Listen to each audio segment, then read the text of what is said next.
Et donc s'oppose à l'esprit de la Renaissance l'obscurantisme. L'obscurantisme, c'est le contraire. C'est déclarer fausses des idées vraies, ou déclarer vraies des idées fausses. Dans l'obscurantisme, il y a 3 aspects. Premier aspect, déclarer vraies des idées fausses. Exemple. Le privé, ça coûte moins cher que le public. Obscurantisme.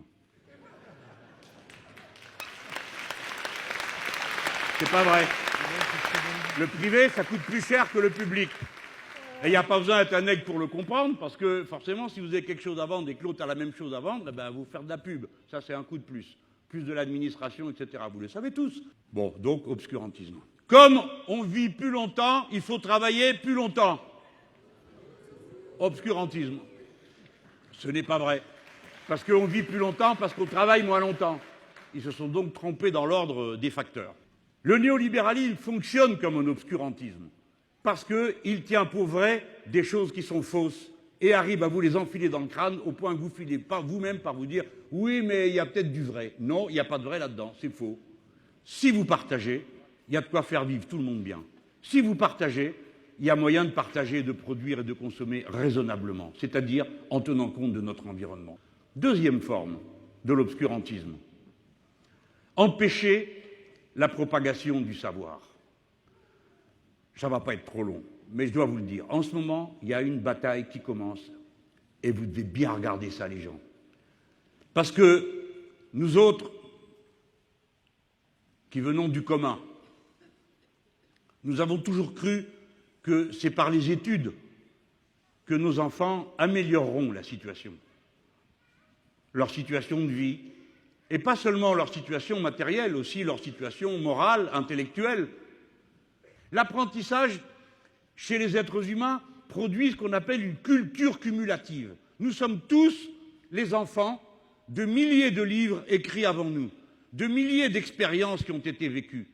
Les êtres humains ne sont rien sans le savoir qu'ils ont en partage. D'où l'importance de continuer à partager le savoir, à le partager sans condition. C'est la règle de base de l'idée de l'éducation nationale dans notre pays, fondée par la grande révolution de 1789. L'instruction publique, telle que l'a réclamée Le Pelletier sans Fargeau ou Condorcet. On apprend à tout le monde, parce que plus on apprend, plus on est savant et plus tout le monde avance. Eh bien, l'obscurantisme de notre temps, c'est quand il décide que le savoir est une marchandise auquel n'accèdent que ceux qui ont les moyens de se la payer.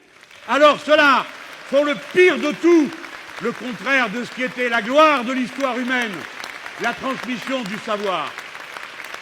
L'école doit être gratuite, elle doit être égalitaire, elle doit être la même pour tous nos gosses. Eux, ils fabriquent des établissements qui sont des établissements qui permettent la sécession des riches et de leurs enfants. Je viens maintenant sur le dernier point de l'obscurantisme, c'est ignorer volontairement. C'est-à-dire qu'on organise l'ignorance. Il y a des profs ici dans la salle ? Non, parce que sinon ça va saouler les autres. Levez la main que je vois. Ah, quand même. Il y en a quelques-uns. Ah oui, il y en a derrière aussi. Merci les profs.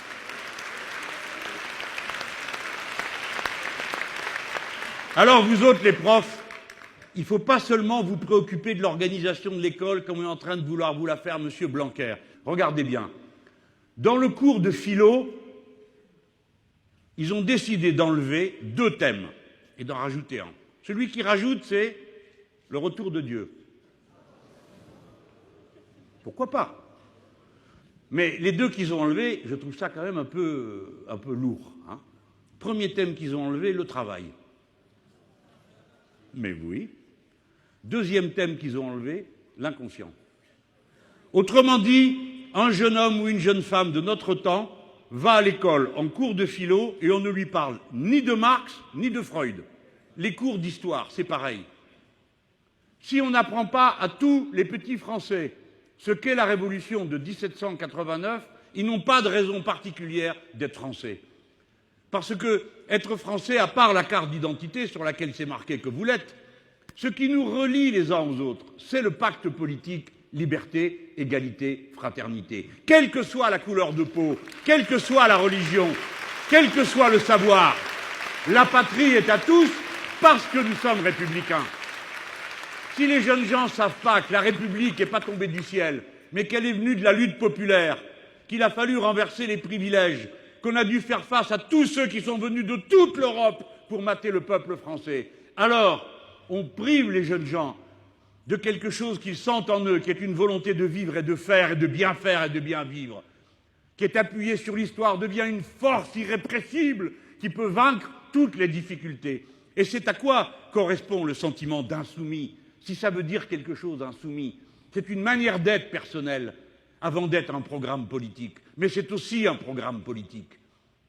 Et ça devient un programme politique parce qu'il est enraciné dans l'idée que vous vous faites de vous-même, qui est que vous n'êtes pas des choses, vous n'êtes pas seulement décrits par votre genre ou par votre métier, vous êtes des gens qui contenaient la possibilité d'un monde entier qui est contenu dans leur tête, à condition qu'on veuille bien considérer que toute personne se vaut et que nous sommes semblables. Et comme nous sommes semblables, alors il y a un intérêt général humain, et je reviens au début de mon discours. Cet intérêt général humain, c'est que ne soit pas détruit par le capitalisme financier de notre époque, dont la Commission européenne et le syndic ne soient pas contraints à détruire les êtres humains et la nature. Voilà pourquoi nous, à notre tour, à notre temps, à ce moment-ci de l'histoire, après avoir été pendant des générations les enfants de l'humanisme dont je vous parlais tout à l'heure, renés en Europe au XIVe siècle, continués dans les Lumières, exprimés politiquement dans la Grande Révolution de 1789, vécus ensuite dans la Commune de Paris et dans toutes les expériences et tentatives socialistes qui voulaient changer la vie des gens en y établissant l'égalité.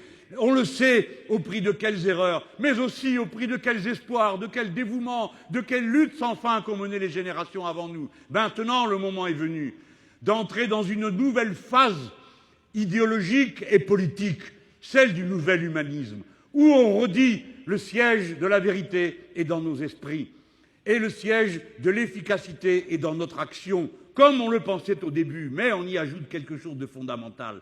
Il n'est pas vrai que l'être humain doit se rendre, comme le disait Descartes, maître et possesseur de la nature. Il n'est plus question de se rendre maître et possesseur de la nature.